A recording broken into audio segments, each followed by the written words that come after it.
7 दिन के उपवास में शरीर के अंदर क्या होता है? वैज्ञानिक रहस्य। ये एक ऐसा सवाल है जो सदियों से इंसान को हैरान करता रहा है। आज हम इसके विज्ञान को समझेंगे। हमारा शरीर एक अद्भुत मशीन है, लेकिन जब इसे 7 दिनों तक ईंधन खाना नहीं मिलता तो ये अपने ही अंदर एक गहरी और नाटकीय यात्रा शुरू कर देता है। एक अकेला इंसान अंधेरे में बिना भोजन के बैठा है। दिल की धड़कन धीमी है, कैमरा धीरे धीरे शरीर के अंदर जाता है, स्क्रीन पर टेक्स्ट आता है। अगर आप 7 दिन तक खाना छोड़ दें तो आपके शरीर के अंदर क्या होगा? पहले दिन शरीर आपके हाल ही में खाए गए भोजन से मिली ऊर्जा यानी ग्लूकोज का इस्तेमाल करता है।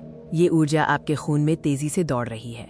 जैसे ही आपका पेट गुड़गुड़ाता है, दिमाग तुरंत ऊर्जा की मांग करता है। शरीर पहले उसी ग्लूकोज को जलाता है जिसका भंडार आपके खून में है, लेकिन ये ग्लूकोज ज्यादा देर नहीं चलता। आपका जिगर, लिवर और मांसपेशियां ही वो आखिरी भंडार होते हैं जिन्हें शरीर खर्च करना शुरू कर देता है। दूसरे दिन तक शरीर के ग्लाइकोजन भंडार तेजी से घटने लगते हैं। ये वो क्षण है जब आप कमजोरी और तेज भूख महसूस करने लगते हैं। शरीर को अब समझ आ गया है कि बाहरी मदद नहीं आएगी। ऊर्जा के लिए शरीर एक बड़ा बदलाव करता है। वो वसा कोशिकाओं, फैट सेल्स को तोड़ना शुरू कर देता है। ये वसा जलना ही कीटोसिस है। वसा से कीटोन नामक नीले ऊर्जा कण निकलते हैं जो अब आपके दिमाग और शरीर का नया ईंधन बनते हैं। तीसरा दिन -1 नाटकीय मोड। पृष्ठभूमि संगीत गहरा और रहस्यमय हो जाता है। वैज्ञानिक मानते हैं कि उपवास के 3 दिन बाद बड़े जैविक बदलाव शुरू होते हैं। खून में हजारों प्रोटीन का ढांचा बदलना शुरू हो जाता है। दिमाग में न्यूरॉन्स चमकने लगते हैं, जैसे शरीर आपातकालीन मोड में चला गया हो। चौथे और 5वें दिन शरीर उत्तरजीविता अनुकूलन सर्वाइवल ऑप्टिमाइजेशन मोड में प्रवेश करता है। यहाँ सबसे महत्वपूर्ण प्रक्रिया शुरू होती है, ऑटोफेगी। ऑटोफेगी एक अंदरूनी सफाई है। शरीर क्षतिग्रस्त या बूढ़ी कोशिकाओं को खाना शुरू कर देता है, जिससे ऊतकों की मरम्मत होती है, प्रतिरक्षा प्रणाली मजबूत होती है और सूजन कम होती है। उपवास सिर्फ शरीर पर नहीं बल्कि दिमाग पर भी गहरा असर डालता है।